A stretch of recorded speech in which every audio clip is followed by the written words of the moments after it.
चारों कि बलूचिस्तान में दहशतगर्दों ने सिक्योरिटी फोर्सेस की चौकी पर हमला किया है।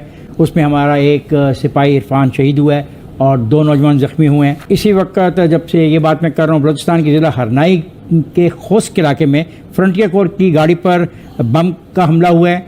4 सिक्योरिटी एहलकार शहीद और 2 ज़ख्मी हुए हैं और BLA ने इसकी रिस्पॉन्सिबिलिटी ले ली है। उससे ज्यादा जो एक खौफनाक बात है वो ये है कि मोदी साहब ने कहा है कि हम इलेक्ट्रॉनिक्स भी जो है वो चाइना के मुकाबले पे हम तैयार करेंगे। ठीक।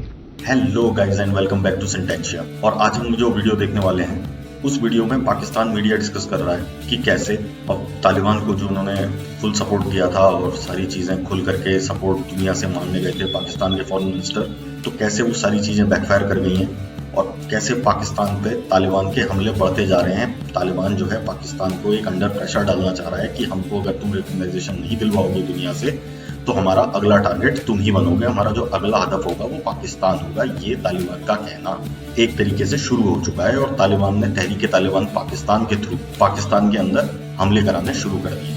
और उसी के साथ साथ पाकिस्तान मीडिया ये डिस्कस कर रहा है कि कैसे एक तरफ इंडिया $7 बिलियन की सेमीकंडक्टर की डील करके ताइवान से चीन की नाक में नकेल कसने की तैयारी में है। जो चीन की इलेक्ट्रॉनिक मार्केट है उसके अगेंस्ट में एक ऑल्टरनेटिव मार्केट इलेक्ट्रॉनिक की इंडिया ताइवान के साथ मिलकर के खड़ी करना चाहता है, जिससे चीन को काफी नुकसान होने के चांसेस हैं। इस बात को लेकर के पाकिस्तान मीडिया काफी डरा हुआ है कि अगर चीन की मार्केट कोलैप्स कर गई तो फिर पाकिस्तान का क्या होगा, क्योंकि इस वक्त इकलौता डोनर जो पाकिस्तान को है वो चाइना ही है। उसके साथ साथ आपको पता ही होगा कुछ दिन पहले ग्वादर पोर्ट में बलोच फाइटर्स ने एक जिन्ना का पुतला उड़ा दिया था।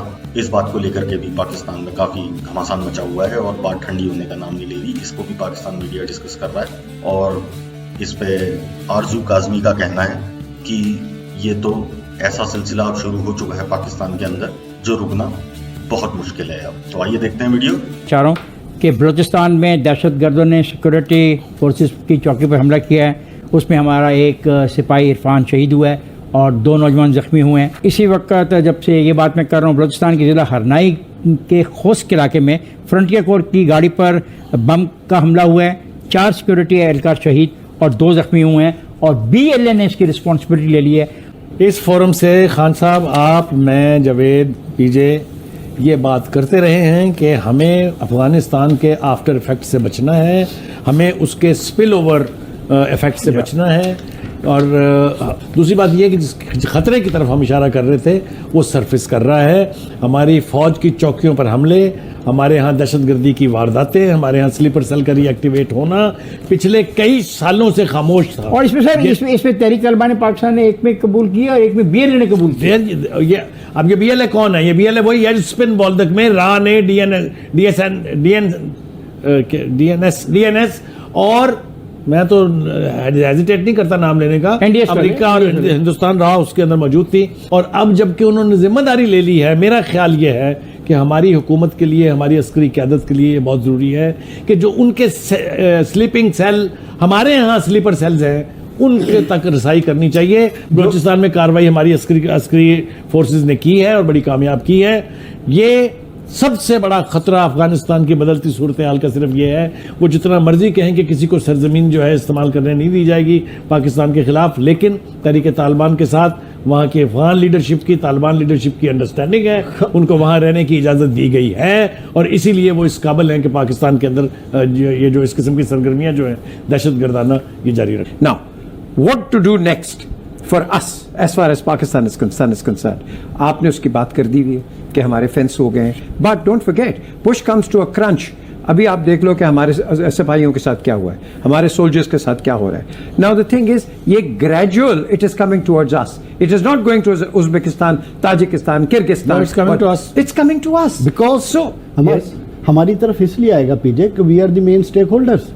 हमने जो स्टैंड हमने लिया वो इस रीजन में किसी ने नहीं लिया। We are playing on front. उससे ज्यादा जो एक खौफनाक बात है वो ये है कि मोदी साहब ने कहा है कि हम इलेक्ट्रॉनिक्स की और ये जितने जो भी, यानी आप समझे कि इलेक्ट्रॉनिक्स जब मैं कह रहा हूं तो मेरी मुराद है एक टेलीफोन से लेके और ये इलेक्ट्रिक कार से जहां जहां पर, या ये जो आम गाड़ियां हैं वहां तक आप समझें कि मैं बात कर रहा हूं इलेक्ट्रॉनिक्स की। इन्होंने कहा कि हम इलेक्ट्रॉनिक्स भी जो है वो चाइना के मुकाबले पे हम तैयार करेंगे। ठीक। चिप जो है वो एक 30 सेंटीमीटर का जो है वो छोटा सा, अगर वो 30 सेंटीमीटर पे चला जाए तो सेमीकंडक्टर कहलाता है। वो सेमीकंडक्टर तैयार होगा और सेमीकंडक्टर पे इस फोन में डलेगा। तो सेमीकंडक्टर जो है वो दुनिया में या तो चाइना तैयार कर रहा है, ठीक है, या फिर ताइवान तैयार कर रहा है। अच्छा। चाइना के साथ जो ताइवान है, जहां पे झगड़ा चल रहा है। अब इंडिया ने क्या किया है, टाइम्स ऑफ इंडिया, ठीक है, 3rd number slide, India accelerated talks with Taiwan on chip plant and trade deal. India ने फौरी तौर पे $7.5 बिलियन का मुआहदा किया है कि हमें ताइपी से, कि हमें जो यानी ताइवान का जो कैपिटल है, कि हमें जल्दी से आप यहां चिप्स भेजें, यानी चिप से मुराद सेमीकंडक्टर भेजें ताकि हम तैयारी करें। ठीक। अच्छा, अब यहां $7.5 बिलियन का उनको पे करेंगे, क्योंकि वहां से सेमीकंडक्टर आएंगे तो सेमीकंडक्टर के बाद यहां कोई चीज बनेगी। सही। ठीक। अच्छा, अब सेमीकंडक्टर्स के बगैर आप सोचें कि एक इस्त्री, फ्रिज, गाड़ियां, ये सारा सामान जो है उसमें सेमीकंडक्टर, और मैंने आपसे बताया कि the world is dangerously dependent on Taiwan for semiconductors. एक तो इस आर्टिकल को देख लें, ठीक है, और ताइवान की जो कंपनी है TSMC, ठीक है, तो दुनिया ताइवान पे डिपेंड कर रही है। वहाँ पे स्टैचू बना हुआ था जिन्ना साहब का, वो भी तोड़ दिया किसी ने। इतने मतलब ये परेशान हुए हैं कि कहीं पे कोई स्टैचू ना हो। लेकिन सर मुझे ये बताइए कि तोड़ा एक स्टैचू बनाना नहीं आता पाकिस्तानियों को। मैंने इकबाल साहब, अल्लामा इकबाल साहब हैं, उनका स्टैचू देखा, उनकी शक्ल और उनके स्टैचू में अलग, बोले इसकी क्या जरूरत है कि एक ही जैसी हो, हमने बना दिया जब बस। I can't believe that the statue is different from the man's face.